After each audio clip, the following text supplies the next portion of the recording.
Ya estamos de regreso con este Congreso de la Tarde. Gracias por permanecer con nosotros. Fíjense, el ámbito político está caldeado, muy caliente, y hace apenas unos minutos se dio a conocer la renuncia de quien fuera candidato a la senaduría por la provincia de Santiago, Marino Collante, por el Partido de la Liberación Dominicana. Yo quiero en esta parte... Ex reformista, compadre de Danilo Medina y miembro del Comité Central hasta hoy, que presenta su renuncia. Yo quiero decir que Marino Collantes, en una entrevista que le realizáramos en medio de la campaña pasada, nos había confesado que él estaba en ese proceso de campaña única y exclusivamente por no quedar mal, si se quiere, con su compadre Danilo Medina, pero que él ya estaba en planes de retiro.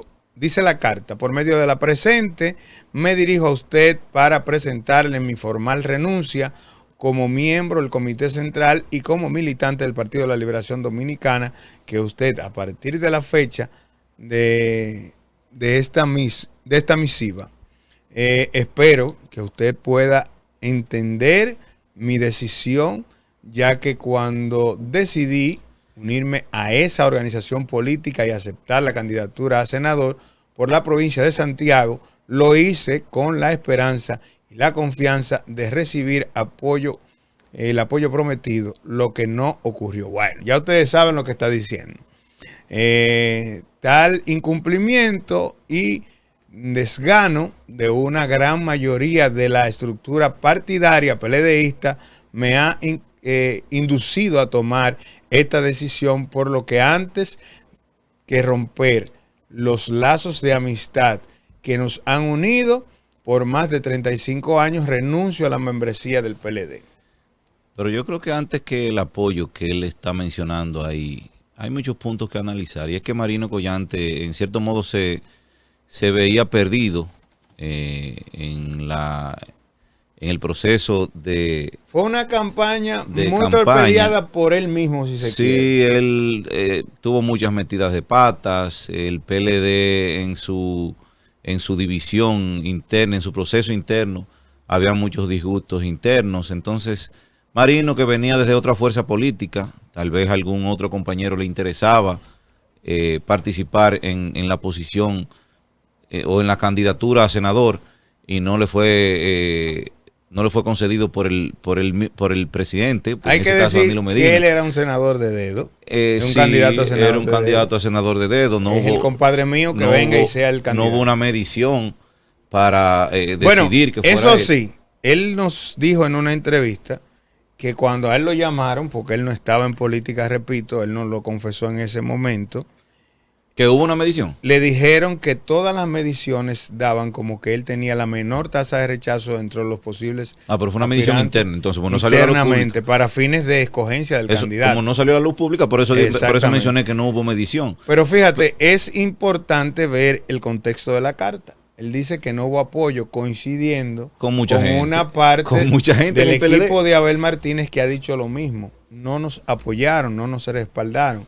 Entonces, en esa situación, en esa coyuntura, es cuando yo vuelvo a preguntar: ¿ciertamente es Danilo y los elegidos de Danilo los que deben seguir al frente de esa organización política? No, es que yo siempre he dicho que para una renovación hay que salir de lo que estaba. Si es una renovación real, usted tiene que cambiar ideas, tiene que cambiar esas mentalidades, tiene que cambiar todos los escenarios. Entonces, para que el PLD logre una renovación real, hay que salir de muchos de esos, que sus ideas no es que sean malas, pero ya están fuera de lugar. Hay ideas nuevas que puede venir cualquier otro secretario, presidente y así por el estilo, con algunas ideas nuevas que pueden dar el resurgir del PLD.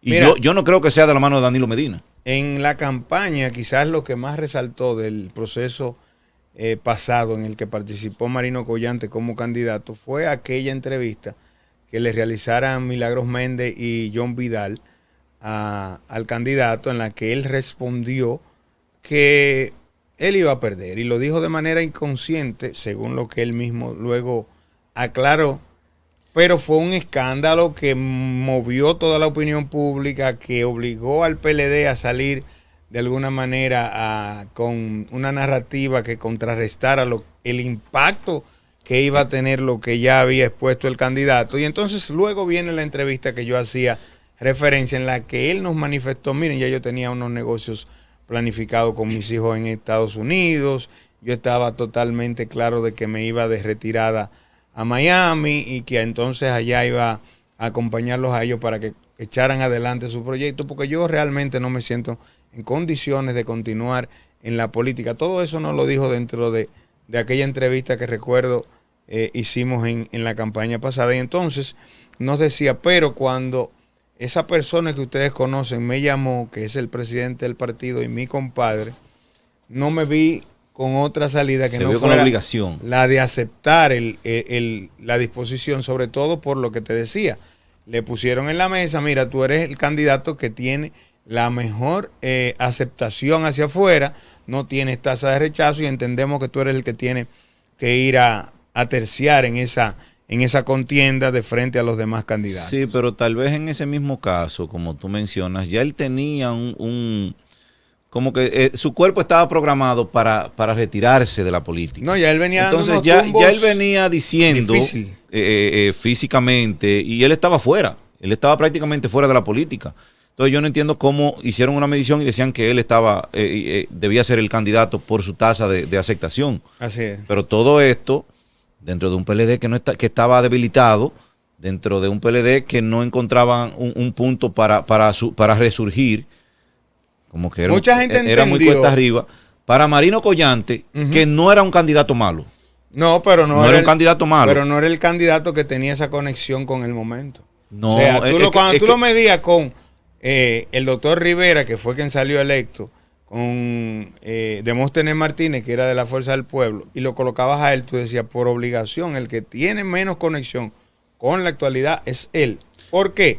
Daniel Rivera estaba ejerciendo como ministro de Salud y estaba en exposición constante. Claro. En el caso de Demóstenes Martínez, ha sido un político de mucha presencia y de mucha notoriedad, sobre todo en Santiago y toda la región, que siempre ha sido notorio, en la que él ha trabajado. Por eso cuando estuvo con nosotros le decía, tú tenías valoración positiva dentro y fuera de la Fuerza del Pueblo. Pero en el caso de Marino Collante, que había estado prácticamente desentendido de la política, porque incluso su última posición fue en Portuaria, si no me equivoco, fue donde estuvo al frente, pero no tenía esa cercanía con Santiago, con la gente. Era una posición que lo aislaba de algún modo del quehacer político, y entonces traerlo de repente como que lucía muy cuesta arriba, como realmente resultó. Yo decía, si lo que quieren es de alguna forma dividir el voto de lo que de alguna manera se identifican con lo que fue el PLD, aunque ahora dividido, dividirlo más en la contienda, lejos de buscar una unificación, pues lo van a lograr, pero sabemos que resultado positivo no habrá ni del lado verde ni del lado morado. Y eso fue lo que ocurrió. Sobre todo eso fue lo que ocurrió. Eso fue exactamente. Se decía o se pensaba que en la capital, trayendo a este señor que era de Elías Piña, que iba a ser el candidato de Danilo. Wow, se me olvidó. Bueno, el pasado senador de Elías Piña era el candidato que se perfilaba, que iba a competir con Omar en el Distrito Nacional y con Guillermo Moreno, aunque al final se desistió y se fue en alianza. Pero era algo que también estaba planteado en el escenario. En el caso de Marino Collante, pues al final se presentó la candidatura con poco tiempo, con poco apoyo, como él señala en la carta, y ustedes saben cuáles fueron los resultados. Yo entiendo que por lo menos él debe sentirse satisfecho. Fueron muchos años en el servicio público, salió del sector financiero, por mucho tiempo fue un ejecutivo. Y con pocos escándalos. De la Asociación Cibao. En el caso de Marino. Balaguer lo llamó al servicio público, logró hacer un nombre, se proyectó, fue senador, fue diputado. Y entonces ya terminó la parte que tiene que ver con la política. Y ojalá que don Marino Collante pues vaya a descansar ahora con sus hijos. De los políticos salientes que han tenido menos escándalos de corrupción y todo lo relacionado a la política. Eso es así. Bueno, En otros temas, ayer hubo semanal, la semanal estuvo prácticamente enfocada y vamos a tener muchas imágenes ahí en lo que tiene que ver esa semanal de ayer con la electricidad, con el suministro de energía, con el pacto eléctrico, con las pérdidas que se tienen, que si hay 800,000 ¿Por dónde arrancamos? ¿Por el avión o por la parte eléctrica? Vámonos por la parte eléctrica primero, porque lo del avión pica y se Ahora, extiende. yo lo que quisiera que me explicaran, que dice Celso Marrancini, que hay 800,000 usuarios que no están pagando el servicio. Don Celso, ¿cómo si hay 800,000 usuarios que no pagan el servicio? Y que la demanda se aumentó. Ustedes tienen ese control de que no pagan el servicio. Pues vamos a suspenderle, vamos a quitar las líneas eléctricas de por ahí. Pues entonces, aparte de que el Estado tiene un subsidio que ha ido desmontando paulatinamente, no vamos a ahogar lo que estamos pagando la factura eléctrica. Bueno, esas eran una de las cosas que él decía ayer. Día a día, la factura eléctrica sube más. Sin embargo, el servicio eléctrico está más deficiente. Lamentablemente, como que ese tipo de informaciones hay que medirse para darla. Él anunció varias cosas. Dentro de lo que dijo ayer, decía, debemos hacer un levantamiento real de las pérdidas.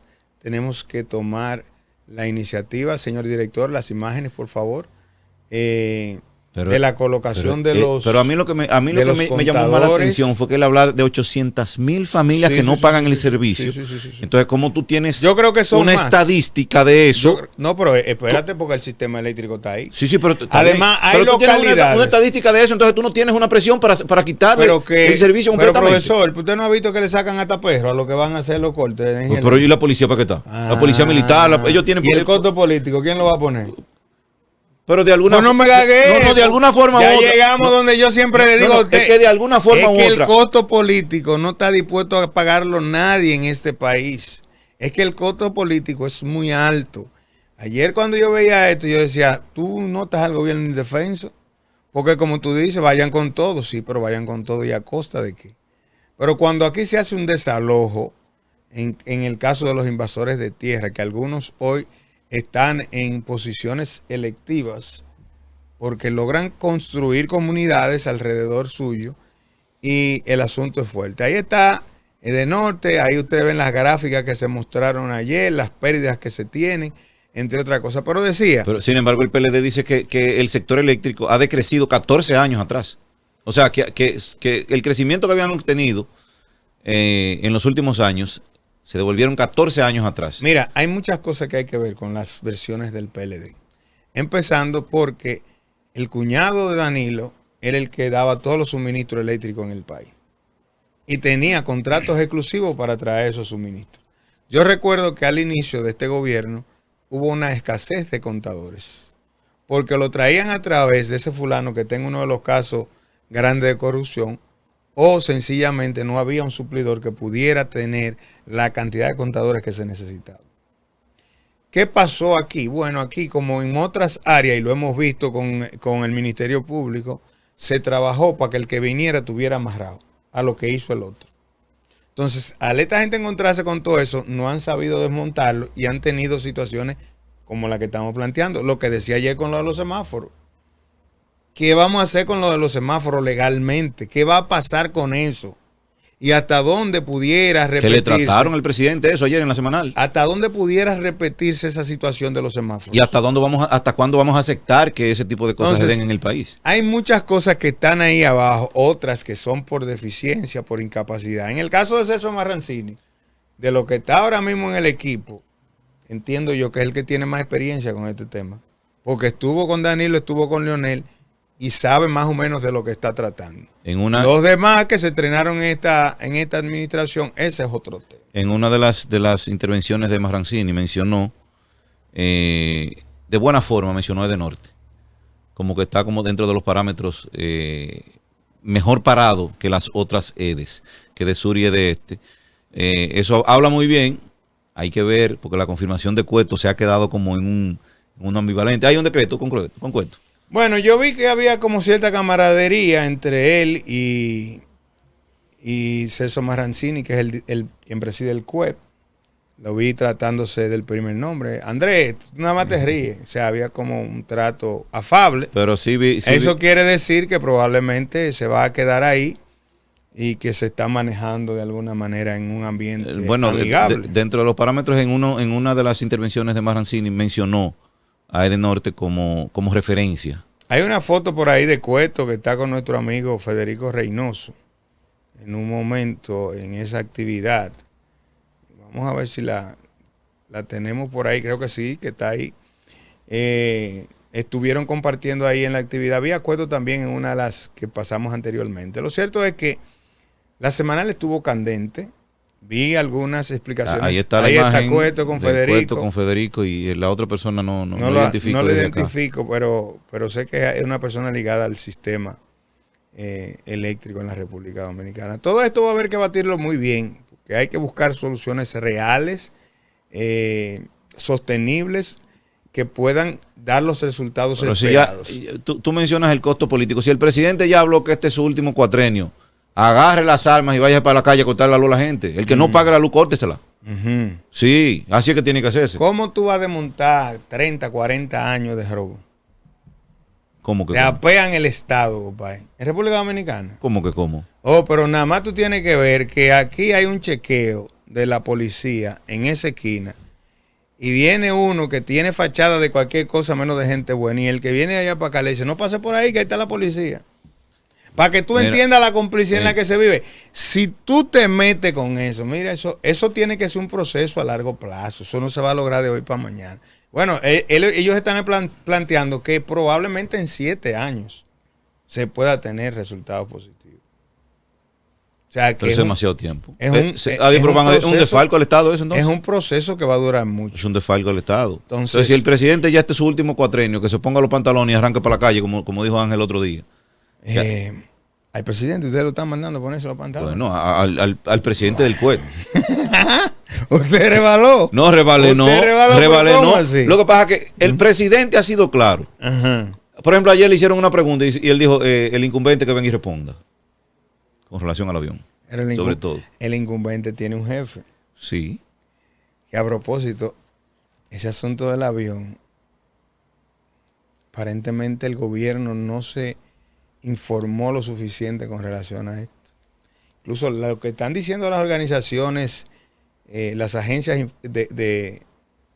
las agencias que operaron en este operativo, valga la redundancia, investigación y eso, en Estados Unidos, están hablando de un trabajo conjunto con el gobierno de la República Dominicana y el gobierno dice que no tiene nada que ver con eso. Eso es muy peligroso. Entonces, entran en contradicción. Yo no sé si es que todavía le estamos temiendo a Maduro o a qué que le estamos temiendo y no queremos decir las cosas como son. Porque desde que usted dice que el Ministerio Público se involucró y fue quien ejecutó, el Ministerio Público no se manda solo, ni trabaja solo, y menos en países como los nuestros. Con una información como esa, como una solicitud de Estados Unidos, eso camina a otros niveles. Eso se lo podemos decir a la población en sentido general, porque quizás no entiende estos términos. Pero hay un segmento poblacional que no compra ese argumento, dentro del que debemos incluirnos. O sea, usted decime a mí que el gobierno no sabía absolutamente nada. Y que el avión estaba aquí desde mayo. Y que esto y que lo otro. Desde mayo estaba el avión aquí. A mí no me satisface esa respuesta. Discúlpeme, presidente, usted se incomodó porque la muchacha le cuestionó, pero ella tiene toda la razón a hacerle la pregunta. Que aquí entran muchas aeronaves y salen mencionan que hay alrededor de 40 aeronaves y que no se sabe exactamente quiénes son. Presidente, a usted, no.